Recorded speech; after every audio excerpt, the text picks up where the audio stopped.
So I'm going to give you a bit of background into Ross and his work into malaria, the more medical side of it. And Emily will discuss other parts of it. I'm not going to spoil it. Other parts of his life later on. So to give you a bit of background on Ross himself, he was a physician who was born in India in 1857. I say he was a physician, he was really reluctant to go into medicine. It was kind of the wishes of his father to do that. But he did train in medicine in London and then went on to work in the Indian Medical Service as well in the 1880s. So during this time, he gained an interest in bacteriology and in public health, which then ultimately led him to his work in malaria as well. So the Ross collection, the items that we hold in our archives, makes up to about just under 50% of Ronald Ross's entire papers. So we have the Ross collection here at the Royal College in Glasgow, but the Ross archive, which is different, is held at the London School of Hygiene and Tropical Medicine. And the items in these collections cover Ross's work into medicine, mathematics, literature, spelling reform. He was very much a man of all trades, a polymath. And it also covers his time in the Liverpool School of Tropical Medicine, the War Office, items on the Ross Institute as well. Basically, Ronald Ross meticulously organised and collected items around his life, during his life. And these could be correspondence, notebooks, drafts of novels and poems and newspaper clippings. So that is why actually the Ross collection here at the college is one of the largest archive collections that we hold. And it's a really important source for research, as I'm sure Emily can vouch for her as well. So why are we talking about Ronald Ross? Well, this year, 2022, marks 120 years since Ronald Ross, spoiler, received the Nobel Prize in medicine for his work into malaria. So what he discovered with regards to malaria was that mosquito was the vector that was spreading malaria from one person to another. But to better explain his work, I will just talk about what malaria itself is now, not to insult anyone's intelligence. I always like to just cover bases when I'm doing talks so that everyone's on the same page.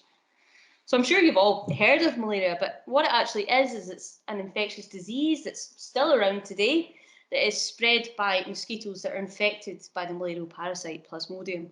It's actually on the top 10 list for the World Health Organization as a disease that's still very much an issue with millions of people affected by it every year. Symptoms, in case anyone's worried, I don't want to worry anyone, fatigue, headaches, nausea, fevers, and in some cases it can be fatal if it's gone untreated.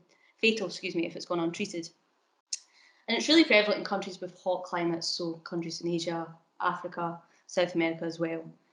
So that is what we know about malaria today. We know quite a lot about it. We understand it really well. But what was it like in the day of Ronald Ross in the 1800s? Well, his work into malaria actually began in 1892. So by this time, he was still quite a young man in his 30s. But for him to better understand malaria and his eventual discovery, a lot of other things had to happen in the 1800s. And they actually did. Other discoveries happened for Ross to then come into the game. The ball had only just started rolling. So the 19th century was quite a century. It tends to be an answer in a pub quiz question of any century where a discovery happened. It's most likely going to be the 19th century. And a lot of discoveries happened into medicine and surgery, particularly the scientific understanding of them. And the same can be said with malaria. So for Ross to get on with his work, a few things had to happen. The first thing was the germ theory. Now, the germ theory is the theory that states that microorganisms, tiny organisms, exist and that they can spread diseases. Now, this kind of came to be from about the 1850s to the 1880s, and a lot of people were actually working on it at the same time. So people like Louis Pasteur, Robert Koch, Joseph Lister as well, who is linked to this college as well. So this theory basically established the field of bacteriology as a specialism. So this was the first thing that then led to Ross's work. And the germ theory actually influenced the discovery of the malarial parasite by a man called Alphonse Laveran in 1880. Now, Laveran was working in a military hospital in Algeria at the time, had lots of patients who had malaria. And due to his understanding of the germ theory, he was like, oh, I think malaria is caused by a microorganism, and I'm going to examine the blood of my patients. So through the blood samples of his patients, he was able to find the Plasmodium parasite, but also monitor its life cycle. And then when he kind of released his findings to the medical and scientific world, as you'd expect, came up against a lot of opposition. Not many people believed him. Even Pasteur was like, right, what's going on here? Show me. And it wasn't until a further 10 years later that Lavran's findings were started to be accepted when it came to looking into malaria. So first we had the germ theory, then we had Lavran coming along, and then finally we had a man called Patrick Manson. Now Manson was a physician who became friends with Ronald Ross during his lifetime, but Manson is considered by some the founder of tropical medicine. Now he did his own research into theories of mosquitoes being carriers for diseases. And this research was all around the condition lymphatic filariasis. I hope I'm pronouncing that properly. Also known as elephantiasis. So he was able to discover that mosquitoes passed this condition specifically from one patient to another. And that then led him to come up with the theory known as the mosquito malarial theory. So in 1894, Manson wrote, the mosquito having been shown to be the agent by which the filarial is removed from the human blood vessels, this or similar agent must be the agent which removes from the blood vessels those forms of malaria organism which are destined to continue the existence of said organism. So basically, to cut a long story short, he's saying, I think mosquitoes are passing malaria from one person to another. And he proposed this theory to the world and basically said, practitioners, go and prove it. He challenged the world. The reason he didn't do it himself, he was particularly old at this time, and he was in England where there wasn't really any cases of malaria. So this is where Ronald Ross enters the story. As I said, he had a friendship with Manson, having met him on a trip home from India to London. And Ross himself was quite a complicated character. He was actually a bit of a skeptic. He didn't really agree with Lavran's findings on Plasmodium, and it was Manson that kind of convinced him of the fact that Plasmodium was causing all of this bother with malaria. And he took up Manson's challenge to prove his theory. And he took up that work in India because he was still working with the Indian Medical Service at this point. So I think this is just a good point to briefly, and I say very briefly, to make a quick note on the relationship between research and the British Empire and colonialism. So many discoveries in medical history and surgical history research do have a darker side to their story. You think of a few examples of J. Marion Sims, the man who's considered the founder of gynecology. He did his groundbreaking work in gynecology on enslaved women in the US who had no form of say to what was happening or no form of consent. Or you look at the advancement in anatomical research in the 20th century in Nazi Germany, a lot of which happened on cadavers that were victims of the Holocaust. Or even looking into Ronald Ross's discoveries that were very much fueled by the British Empire.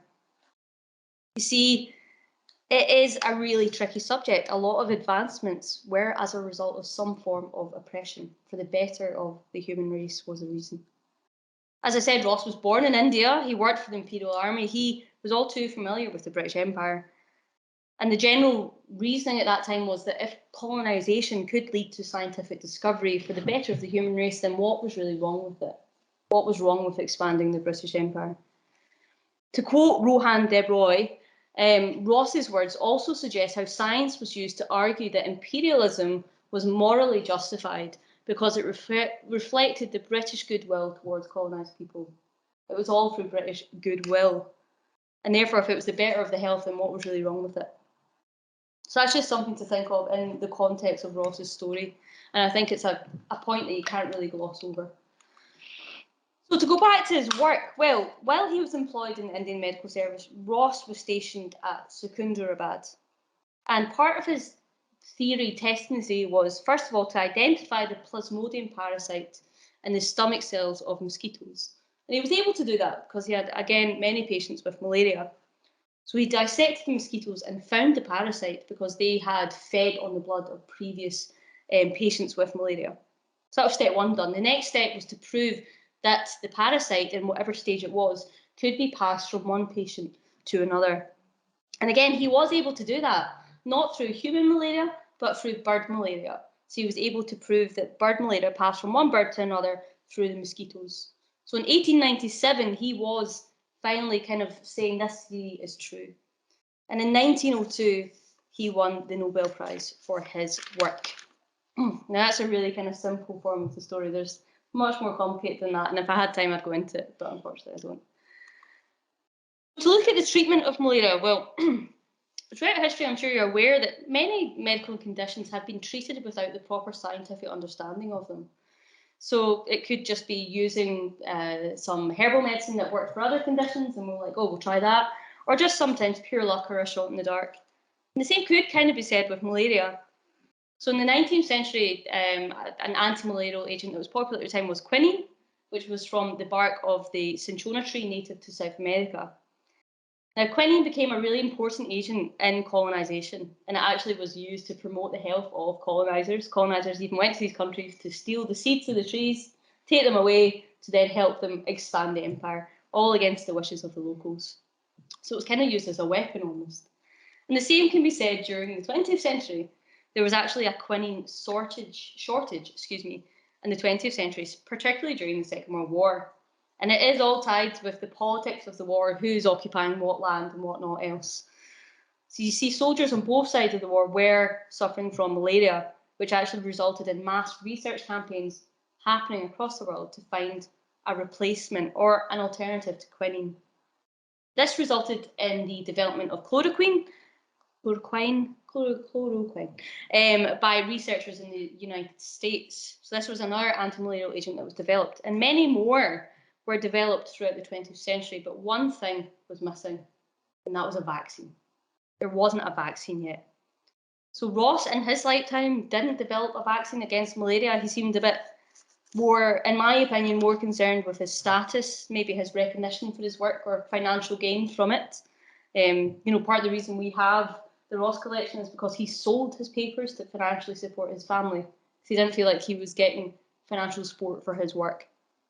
No, a vaccine in malaria wouldn't happen until many, many years later after Ross's discovery. In fact, 2021, only last year. Last year, the World Health Organization gave the green light, the go-ahead, to try and test out a vaccine against malaria across Africa in order to try and save millions of lives, to take the next step to try and eradicate this disease. And a year later, the results seem to be relatively positive. It's obviously not going to be fixed straight away, but there are hints that boosters in this vaccine can actually prolong the protection against malaria, kind of similar to what's happening with COVID-19. So malaria, the monstrous malady, it's been around for millennia. And Ross's discovery was really revolutionary. It was really important. Although today we see it in the light of having a lot of ethical issues too. And the work is still ongoing.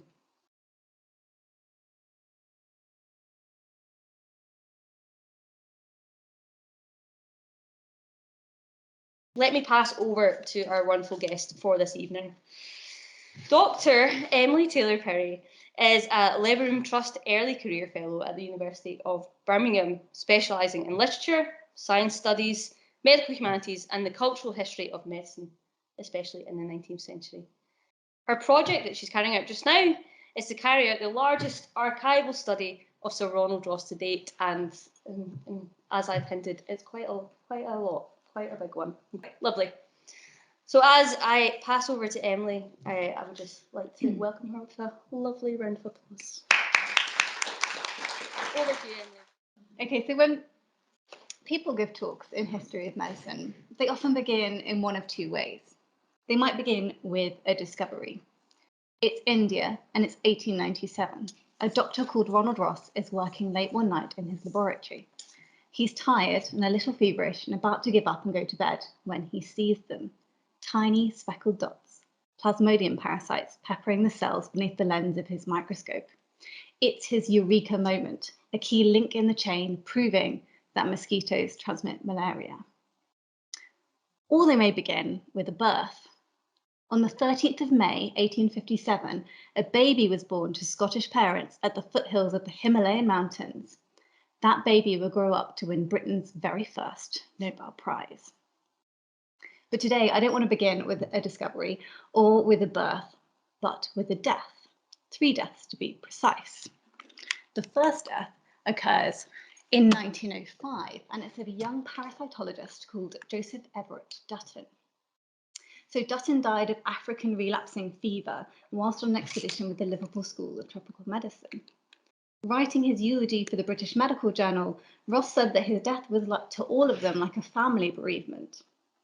Dutton was a true knight of science, the Galahad of that group of enthusiastic young men who, with so little recompense for themselves, have pushed forward the cause of tropical medical science at such a rapid rate. So here Ross uses a national myth, the tales of King Arthur, to connect tropical medicine to a wider sense of national identity. Dutton is a chivalrous knight leading Britain on a scientific quest. The second death occurs in 1931, and it's of a parasitologist called David Bruce. Together with his wife Mary, Bruce discovered the bacteria responsible for a disease called Malta fever, now often known as brucellosis. They also identified the parasite responsible for a disease called Nagana, or animal trypanosomiasis, and they pinpointed the tsetse as a vector in both that disease and its human counterpart, African sleeping sickness. And when he died, Bruce was widely eulogized as the Sherlock Holmes of science, using what was then an incredibly popular literary character, Sherlock Holmes, as a way of thinking about Bruce as a sleuthing detective following clues and solving mysteries. And my third and final death occurs in 1932, and it's of Ronald Ross himself. And when he died after a long illness, he was eulogized as a noble warrior and a scientific hero. His work was compared to the labours of heroes of Greek mythology, fighting battles and slaying dragons. What do these eulogies have in common? Well, they're all written in what we might call the heroic biography mode, which is a way of doing history that thinks about the past as a series of great things done by great men and occasionally women. And it's an appealing mode because it sort of identifies memorable protagonists overcoming problems, and it often ends in a tidy narrative resolution. But it's also a mode that obscures and downplays the work of the less privileged, especially historically women and people of colour. It's also a mode that misrepresents what science is and what science does. As many of us probably know, science is often unglamorous and quite tedious. It often involves large data sets, and it's inherently collaborative, relying on networks of people, equipment, and funding streams. And this, to a greater or lesser extent, was true for Ross too. He worked at the behest of the Indian Medical Service. He had native laboratory assistants, at least one of whom had formal scientific training, and his work built upon past research by British, American, Italian, German, and French colleagues, not to mention existing Indigenous knowledge. That doesn't mean, however, that these narratives are not useful to us. For a start, both stories can be true. Ross can be both indebted to formal and informal collaborators, and at the same time can have essentially made his discovery whilst working alone in his laboratory with a microscope, the screws of which had rusted with the moisture of his own sweat, as many biographers and journalists gleefully reported. But more importantly, these kinds of narratives provide this window into the relationship between science and culture, between medicine and the imagination. And they help us to reflect critically on the kinds of stories we tell ourselves about science and why they matter. Just as the devil is in the details, the nuance is in the narrative. So in the next 35 minutes or so, I'm going to tell you a story that might help us think a little differently about medicine. I'm going to tell you the story of the poet who conquered malaria. So we'll begin at the beginning. Ronald Ross was indeed born on the 13th of May, 1857, at the foothills of the Himalayan mountains, just 3 days after the outbreak of the Indian Rebellion. His father was a general in the British Indian Army, and Ross spent his early childhood in British India. Then he was sent to England to live with his aunt and uncle in the Isle of Wight at about 7 or 8 years old, which was a common practice for children of British colonists. As a child, he developed polymathic interests in music, mathematics, natural history, art, and literature. He read avidly. He read so much Shakespeare, in fact, that his uncle once exclaimed, "Why, the boy speaks Elizabethan English." So this was such a formative memory for Ross that he chose to include it in his memoirs written in 1923. And because the memoirs became the dominant model for op-eds and biographies going forward, this Elizabethan English anecdote crops up again and again and again. And it's an example of how anecdotal history perpetuates itself. Remember, we only have Ross's word written some 50 years later that it even happened. So as we've heard, Ross went to St Bart's to study medicine at the behest of his father. And he did what most students do at university. He drank and smoked and went boating on the Thames and stayed up late talking about philosophy and the meaning of life. He wasn't very interested in his studies. He preferred to stay up and write secret poetry at night. He remembers that his mind was preoccupied with dreams of golden cities and galleons on rolling seas. Nevertheless, he passed his first set of exams with flying colours, whilst many of his friends who had been at the books for weeks and weeks didn't fare so well. So when the next set came along, he thought it would be a good idea to open his textbook on the morning of the exam. And of course, he failed miserably. So this meant that he spent the next year at sea as a ship's surgeon before retaking his final exams and joining the Indian Medical Service in 1881, where he was initially stationed in Madras. And when he was in Madras, he experienced outbreaks of cholera, dysentery, parasitic infestations, and various fever diseases. And as he had always done, he turned to poetry as a way of processing his experiences. He felt a kind of kinship with the land of his birth, but also, as he would later put it, curiously in exile from his British homeland. And he started to think about India as a lonely watchtower. And this is an image that crops up again and again in his poetry. This second poem, I pace and pace, I think and think, I take the fevered hands and note down all I see, that some dim light perchance may haply break, the cause, the painful faces ask. So this poem expresses his frustrations at not being able to help patients suffering from diseases like malaria, the cause of which was still in contention. So as we had from Kirsty, the parasite responsible for malaria was discovered by a French army surgeon, Alphonse Lafon, in 1880. But as we also heard, unfortunately, not everyone was convinced by it. Ross, for example, thought it was much more likely that malaria was caused by a form of intestinal poisoning. So in 1890, he writes 4 papers supporting this position. And then in 1892, 4 more papers denying the existence of Laveron's parasite altogether. You see, the problem was that microscopy work was famously difficult to replicate. And even then, it was hard to distinguish what you were really seeing beneath the lens without significant training. So Ross thought that what Laveron had seen was probably a microscopy viewing error. But even if it was a parasite, he didn't think it was the cause of malaria. This was the time of the micropunters, and germs were very in vogue, and various investigators in recent years have proffered parasites, bacteria, even fungi as the causes of malaria. Mary Kingsley put it humorously in her book Travels in West Africa, when she said, when the microbes of everything from measles to miracles were being isolated, several bacteriologists isolated the malarial microbe, but unfortunately, they didn't all isolate the same one.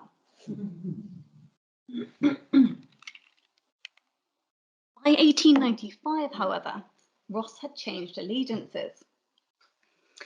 And he got into a high-profile spat with fellow IMS officer Edwin Laurie over it. So Laurie didn't believe that Laveron's parasite existed. He called his Laveron's diagrams fanciful pictures drawn from the imagination. And despite holding the same opinion just a few short years earlier, Ross was now so sure of Laveron's parasite that he said that not believing in the parasite was like not believing in the existence of the moon. So Laurie challenges Ross to prove that Laveron's parasite isn't a degenerate red blood cell or an immature white blood cell. And Ross responds that the challenge is like proving that the moon is not made of green cheese. Most of us, I believe, are pretty confident that our satellite is not composed of that substance, but I fancy it would be somewhat difficult to prove the point, especially in the limits of a letter to the Daily Press against a person obstinately possessed of the green cheese theory. So what changed for Ross? Well, a newfound friendship with Alphonse Laveran for one, and also a new mentor who helped him to see with his microscope in new ways, Dr. Patrick Manson. Manson, sometimes called the father of tropical medicine, had made a name for himself for proving that mosquitoes transmitted filarial parasites in a disease called filariasis, whilst working in the Imperial Medical Services in China. Now based in London, he met up with Ross whilst Ross was on leave in 1894, and he was able to sort of personally show Ross the parasite in the blood of patients suffering from malaria. So when Ross returns to India to investigate its possible connection with mosquitoes, the pair exchange hundreds and hundreds of letters. In one letter, Manson writes to Ross to encourage him to continue with what was quite tedious experimental work. And he says, think on it as the Holy Grail and yourself as Sir Galahad, and never give up the search. Well, this may seem a little familiar to us because, of course, Ross would also use the Galahad reference as an emotional anchor in Dutton's eulogy about a decade later. And both Ross and Manson were likely influenced by the late 19th century medieval revival, by a renewed appetite for tales of chivalrous adventure. So, for example, Tennyson's retelling of the tales of King Arthur, published in the mid-century, sold 10,000 copies within the first week. And you also have hugely popular tales like Robert Louis Stevenson's Treasure Island and H. Rider Haggard's King Solomon's Mines. In 1889, Ross even wrote his own tale of adventure called The Child of Ocean, partly inspired by his time at sea. And a few weeks after he published his novel, he got a letter from none other than H. Rider Haggard himself, then unknown to Ross apart from through his hugely popular literary reputation. And that letter began what was an incredibly long friendship between the two men. And it also solidified Ross's investment in the popular fiction market, likely encouraging him to reach for particular kinds of analogies when speaking about his scientific work. So in his memoirs, he talks about himself as a Columbus of science, sailing the stormy seas of inspiration to find an uncharted treasure island. And he even describes the eggs of mosquitoes as like ancient boats with raised stern and prow. So Ross uses the adventure mode not only as a sort of stylistic strategy for talking to the public, like he's doing in his memoirs, but also as a way of conceptualizing what he sees beneath his microscope. Shortly after the Galahad letter, he writes to Ross to describe the interactions between a plasmodium parasite and 3 phagocytes, or white blood cells, beneath the microscope. So he talks about how the parasite taunts the immune cell by poking it in the ribs. I was astonished, and so apparently was the phagocyte. Then there's a brief sort of fight with a second immune cell, and then the parasite grabs onto a third and shakes it like a snake on a dog. In 1 minute, the third phagocyte turned sharp round and ran off howling. I assure you, I won't swear I heard it howling, but I saw him howling. So was the fight between the flagellum and the 3 phagocytes. I shall write a novel on it in the style of the 3 Musketeers. So in this curiously anthropomorphized incident, Ross uses a literary framework, the 3 Musketeers, as a way of thinking about the interactions between parasites and the immune system as like a battle. And in doing so, he capitalizes on a developing vocabulary that thought about the maintenance of health as warfare in miniature. And then, so by appealing to Dumas' tale of chivalrous adventure, he also imports the narrative appeal of what was an incredibly culturally popular form of the chivalrous romance. And it's likely this narrative appeal is what prompted Patrick Manson to use similar language a year later when giving a lecture before the Royal College of Surgeons. So, influenced stylistically, if not epidemiologically, by Ross, he gave a lecture about the cloaking mechanisms of malaria parasites which hide within red blood cells. And he talks about how the immune cells will come up to the red blood cells and poke them with their pseudopodia at various points, suspicious apparently that all was not quite well. But the deception prevails, and the vigilant watchman, the immune cell, leaves the masked parasite alone. So in personal correspondence and in a public lecture, the microscope becomes a lens through which to see not parasites invading host tissue, but a whole new world in miniature. And Ross codes this idea a couple of years later in a short story called The Hour of the Morning Star, which includes a suspiciously similar scene with a microscope. So the protagonist in this story, who incidentally is described as having the physique of a questing knight, looks down the microscope to see a little drama unfolding before him. Innumerable but infinitesimal snake-like creatures were lashing about, darting across the field and attacking the red blood cells. It was like Dante and the Circle, monstrous sight, horrible epic of a blood drop. He fancied that he heard hissing as of numberless water snakes chasing frogs across a marsh. The resemblance to Ross's real-life microscope observations are arresting, even down to the phantom sounds of the microscopic world. And it may seem like the vivid imagination that allows Ross to see an epic in the blood is at odds with the rigour and objectivity of the scientific method. But such a position doesn't take into account the inherent tension between the real and the imagined that's an integral part of science. And this is particularly the case with microscope work. So the tension between the seen and the perceived, between the observed and the interpreted. And microscope work, especially at that time, took a certain amount of imaginative seeing to make sense of the data beneath the lens. So when Ross was spending, days, hours, days, weeks, months, years even, looking down his microscope, the imaginative structure of the adventure mode with its quests and battles, good guys and bad guys, was like another way of focusing the lens. So here we are. It's India, and it's 1897, and a doctor called Ronald Ross is working late one night in his laboratory.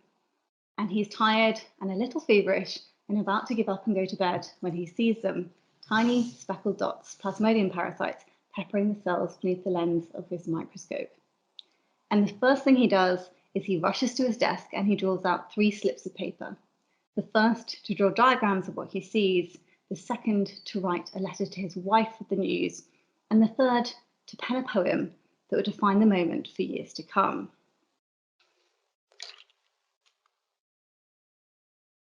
This day relenting God hath placed within my hand a wondrous thing, and God be praised, seeking his secret deeds with tears and toiling breath, I find thy cunning seeds, O million murdering death.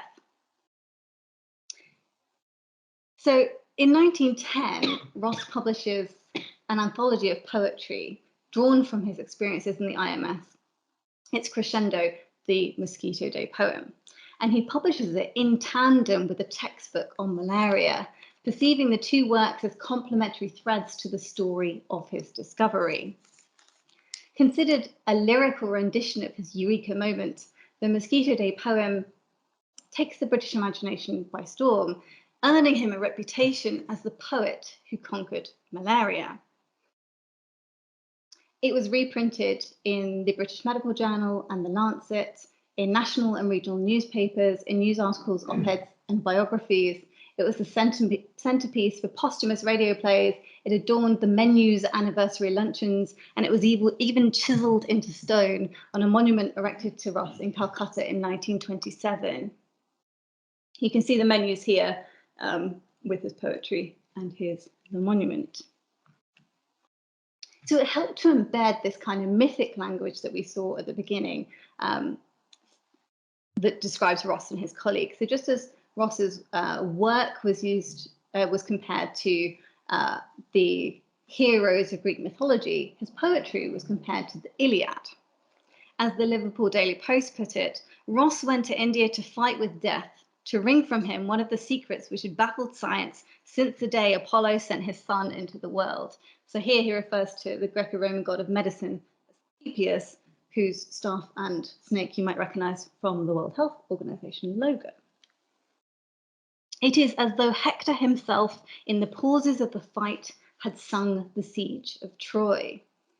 And his diaries reveal that Ross was in fact reading the Iliad in the 1890s, so it's not surprising that his poetry is maybe stylistically influenced by it. Ross's poetic credentials were reinforced by his circle of friends, which included poet laureate John Masefield, as well as literary figures like Rudyard Kipling, H. Rider Haggard, Bernard Shaw, and Arthur Conan Doyle of Sherlock Holmes fame.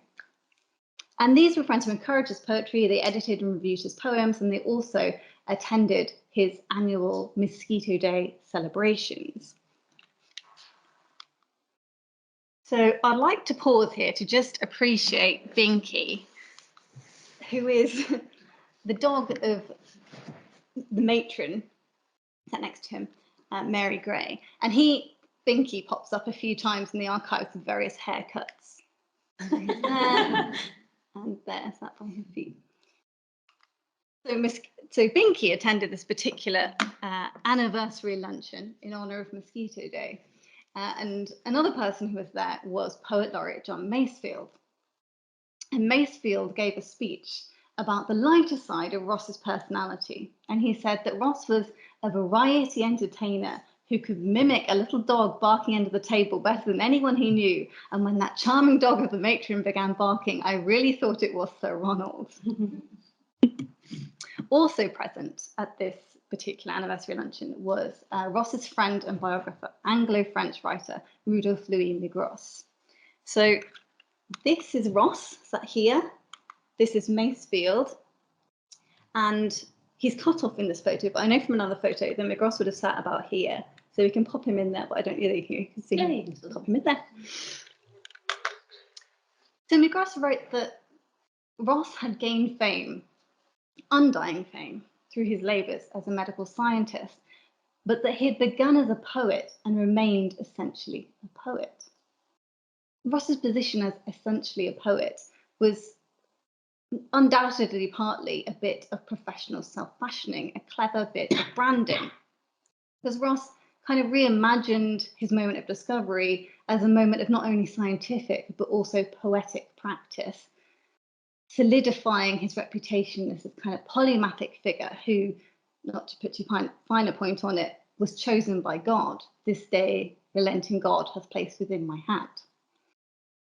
However, his archives reveal, as is often the case, that the reality is a little more nuanced. So one of the really interesting things about studying someone like Ross is the sheer amount of material that we have on him, largely self-archived during his own lifetime. So Ross became a little bit obsessed with cultivating and controlling the narrative of his discovery. And in 1923, he writes his Memoirs, which boasts the subtitle, The Great Malaria Problem and Its Solution. Part autobiography, part history of science. It's this kind of weird hybrid text. And in Ross's own words, he aims to reconstruct his discovery from his memories and recollections, from his correspondence, his own poetry, and scientific diagrams. But in addition to the more kind of official narrative of the memoirs, we also have literally hundreds of manuscripts, diaries, notebooks, photographs, receipts, telegrams, and newspaper clippings, and drawings, all sorts of things. And they give us these little portholes into his personality, his likes and dislikes, his interests, and his social encounters. They tell us things like that he spent his 60th birthday at London Zoo, that he often lunched with Arthur Conan Doyle, that he went fly fishing with H. Rider Haggard, that in later life he became kind of obsessed with charting the family's health, dutifully noting down like when headaches and colds began and ended.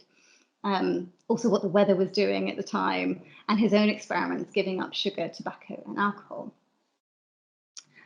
They tell also here he's noting down that it's Mosquito Day, so it's an anniversary of the day that he made the discovery.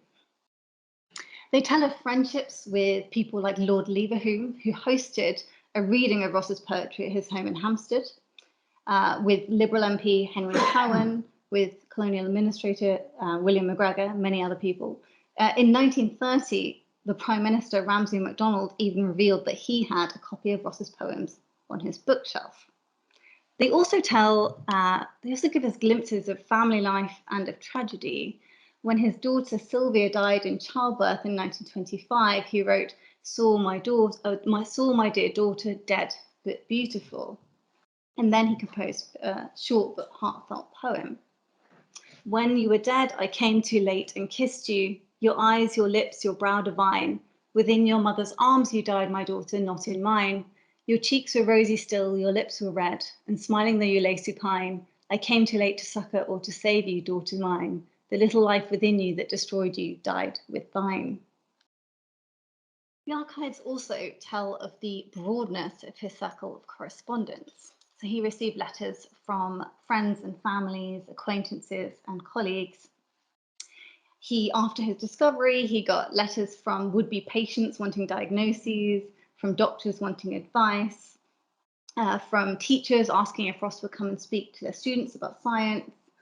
He got letters of congratulation. Museums in Britain, America, even Zanzibar wrote to ask if they could have a copy of his poems for their malaria exhibitions. Doctor and poet Ronald Campbell McPhee asked if he could quote Ross's poetry in a textbook he was writing about medicine. He got fan mail, people wanting autographs and photographs, nurses inquiring about training, travellers wanting advice on avoiding tropical illness. So the correspondence ranges from the serious to the ephemeral, and they provide these little textual detours into other histories, so histories behind the histories. And I want to take us on two little detours now. The first one I've called The Mystery of Count Ruspoli. So in 1907, the Liverpool School of Tropical Medicine received a letter from Prince Enrico Ruspoli of Nemi, Italy. He thought he was suffering from a disease called blackwater fever, and he wanted any advice or books they had on the condition, which wasn't well known in Italy. And the archives reveal that he got a response from Ross, and the information that Ross provided to him was so useful to Enrico that he invited him to come and stay in his castle. Not a bad proposition. But the story doesn't end there. Unfortunately, Enrico died just 2 years later at the age of just 32. In my investigations, I couldn't find out what he died from, hopefully not blackwater fever, but I did find out that he left behind a widow, Princess Eugenia, originally Jenny Enfield Berry of Alabama, USA. But the plot thickens. A couple of weeks after Enrico dies, one of their servants reportedly tries to murder her with a hatchet in her bedchamber. And according to the Leicester Evening News, she managed to escape by running down the stairs and jumping over the garden wall, spraining her ankle in the process. So I don't really know what to make of this attempt on Eugenia's life, but I did find out through a bit of sleuthing that she was rather unlucky in love. So in 1890, she had married an Irish tobacco merchant called Henry Briton, who after only 4 years died and left her his entire fortune. She then married our Italian nobleman in 1901 and changed her name from Jenny to Eugenia. And then the rest of the story involves a legal battle with the castle after her husband's death, fleeing the country, another engagement, Nemi Castle being taken over by the Nazis, and some priceless art. But that's, as I say, a crossover history maybe for another time. My second detour I've called The Adventures of Alfonso. So this comes from a series of letters sent from Miss Margaret Wyndham of Darjeeling district in West Bengal. So Ross had been to stay with Mrs. Wyndham in January of 1927. And then a couple of months later in June, she wrote some letters to Ross to tell him about a 3-week trip she'd taken to Sydney with her husband and someone called Alfonso. So when I was initially reading these letters, I had no idea who or what Alfonso was. But I learnt that when they were in Sydney, Alfonso stayed at the zoo. So immediately I was confused. He was very excited when they visited and would sit on their hands and lick them. He was partial to cake and butter. On the trip over from India, he would nap in her handbag, down her jumper, or amongst her knitting.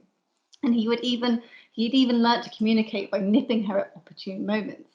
Well, Ross really enjoyed hearing about Alfonso, and he considered him to be more intelligent than the average Briton. But what kind of animal was Alfonso? Well, it turns out he was a Himalayan mouse hare, also known as Royal's Pika. Disclaimer, this isn't actually him, but he would have looked a little bit like this. Thank you.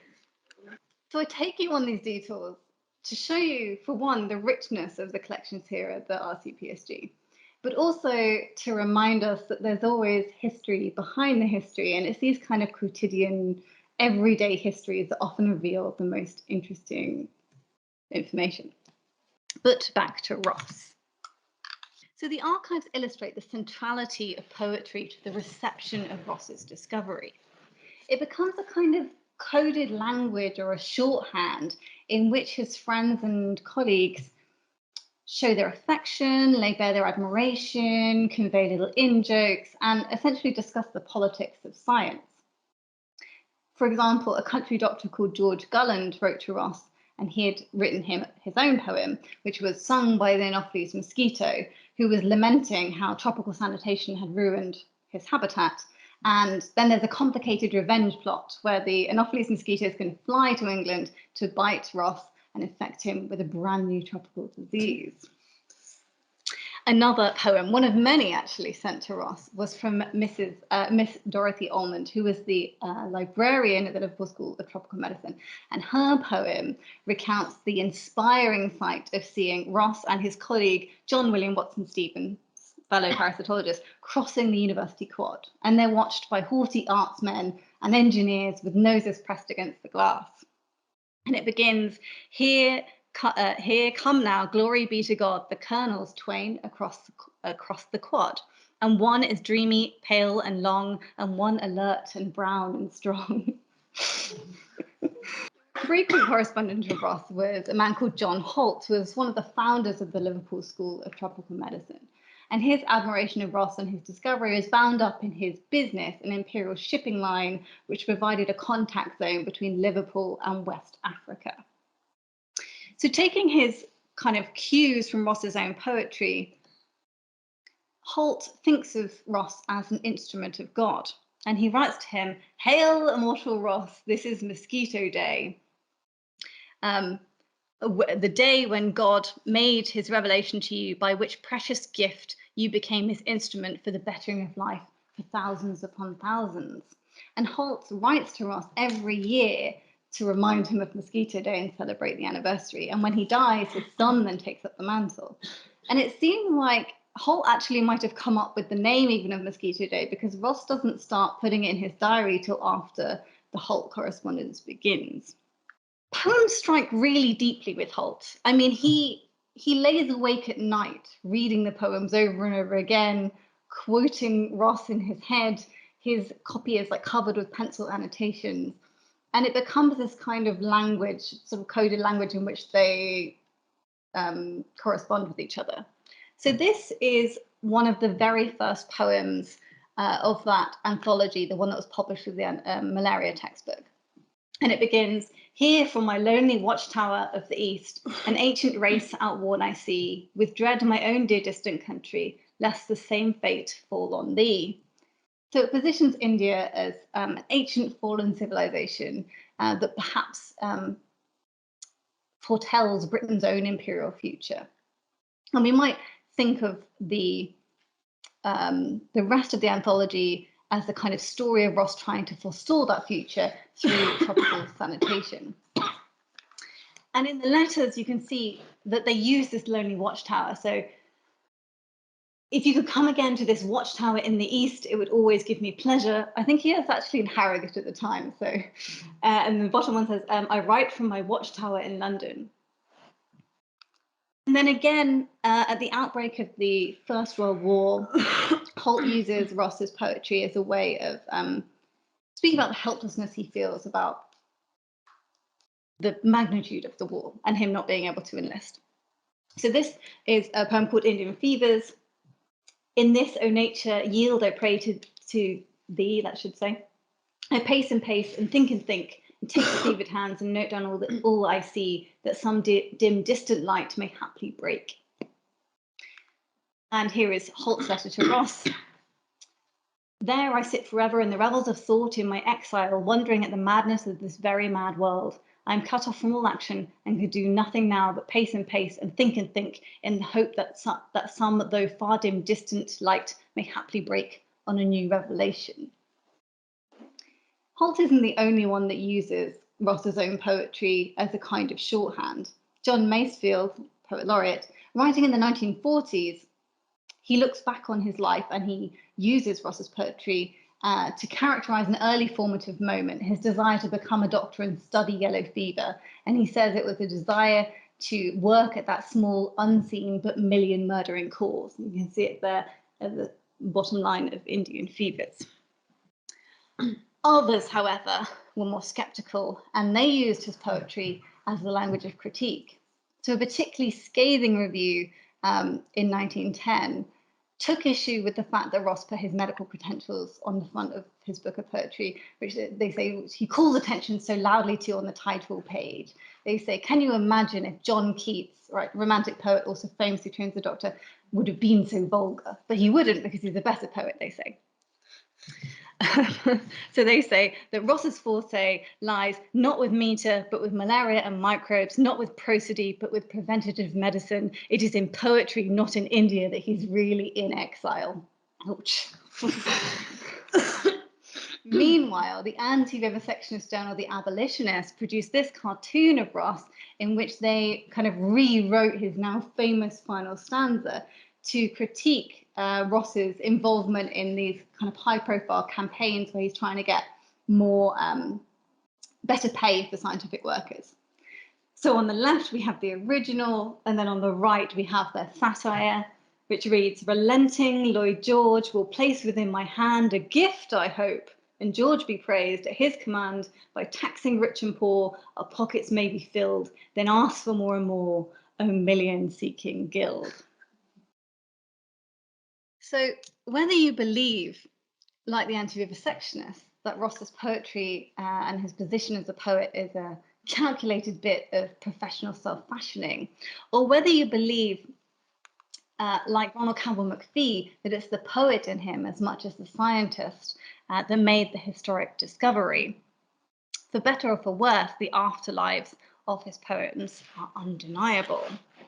Born a Victorian at a time when disciplinary boundaries were more porous, but living through the very different professional culture of the 20th century, Ross offers us this window into the dynamic relationship between science and society. And it's interesting in its own right, but it might also help us to reflect on and to renegotiate how we do history, the kinds of stories we tell, and perhaps also the way we think about medicine, the kinds of training we offer. So as we reach 120 years since Britain won its very first Nobel Prize, let's remember the story of the poet who conquered malaria and look to find nuance in the narrative.